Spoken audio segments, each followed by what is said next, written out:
इस कहानी का नाम है काले साए की सच्ची कहानी। यह एक डरावनी कहानी है। यह घटना सन 2012 की है। मध्य भारत के एक छोटे से आदिवासी इलाके में स्थित गांव सोना पहाड़ में घटी। यह घटना आज भी वहां के लोग फुसफुसाकर सुनाते हैं। यह कोई सुनी सुनाई कहानी नहीं, बल्कि कई लोगों की आंखों के सामने घटी सच्चाई है। सोना पहाड़ एक साधारण सा गांव था। लोग खेती करते, जंगल से लकड़ी लाते और शांत जीवन जीते थे। लेकिन इस शांति के पीछे एक डर हमेशा छिपा रहता था, काला जादू। गांव के लोग खुले तौर पर नहीं मानते थे, मगर भीतर ही भीतर सब जानते थे कि कुछ शक्तियां ऐसी हैं जिन्हें छेड़ना मौत से खेलना जैसा होता है। गांव में रहता था रमेश मरकाम। उम्र करीब 32 साल। मजबूर शरीर, मेहनती आदमी। एक दिन अचानक उसकी तबीयत खराब होने लगी। पहले हल्का बुखार, फिर अजीब सपने। वह रात में चिल्लाकर उठता, कोई मेरे सीने पर बैठा है, कोई काली परछाई। डॉक्टर को दिखाया गया, जांचें हुई, सभी रिपोर्ट सामान्य, लेकिन हालत दिन प्रतिदिन बिगड़ती गई।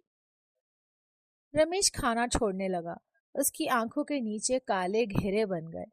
कई बार वह बिना कारण हंसने लगता और अचानक रोने लगता। उसकी पत्नी सुनीता ने एक बात गौर की। हर रात 12 बजे के बाद रमेश की हालत सबसे ज्यादा खराब होती। एक रात सुनीता ने देखा, रमेश नींद में कोई भाषा बोल रहा था। वह भाषा न हिंदी थी, न स्थानीय बोली। उसके शरीर पर खरोंच के निशान उभर आते, जैसे किसी ने नाखूनों से नोचा हो। घर में रखी चीजें अपने आप गिरने लगी। दिया बुझ जाता, फिर अपने आप जल उठता। सबसे डरावनी बात, घर के बाहर आंगन में रोज सुबह एक नींबू, लोहे की कील और राख मिली। गांव की बूढ़ी औरतों ने एक ही बात कही, यह बीमारी नहीं है, यह टोना टोटका है।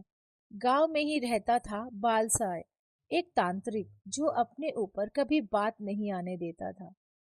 वह शमशान के पास झोपड़ी में रहता, रात को अजीब अनुष्ठान करता। कुछ महीने पहले रमेश का उससे झगड़ा हुआ था, जमीन को लेकर। सुनीता का दिल कांप उठा। क्या बालसाय ने बदला लिया?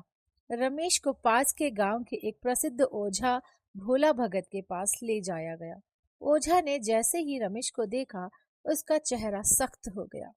इस पर काला प्रयोग हुआ है और बहुत गहरा।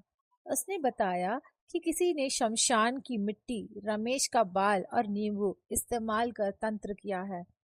अगर समय पर नहीं रोका गया तो 21 दिनों में इसकी मौत तय है। ओझा ने उसी रात पूजा रखने को कहा। रात के 1 बजे पूरे घर में धूप दीप जले। रमेश को बीच में बैठाया गया। जैसे ही मंत्र शुरू हुए, रमेश की आवाज बदल गई, भारी और कर्कश।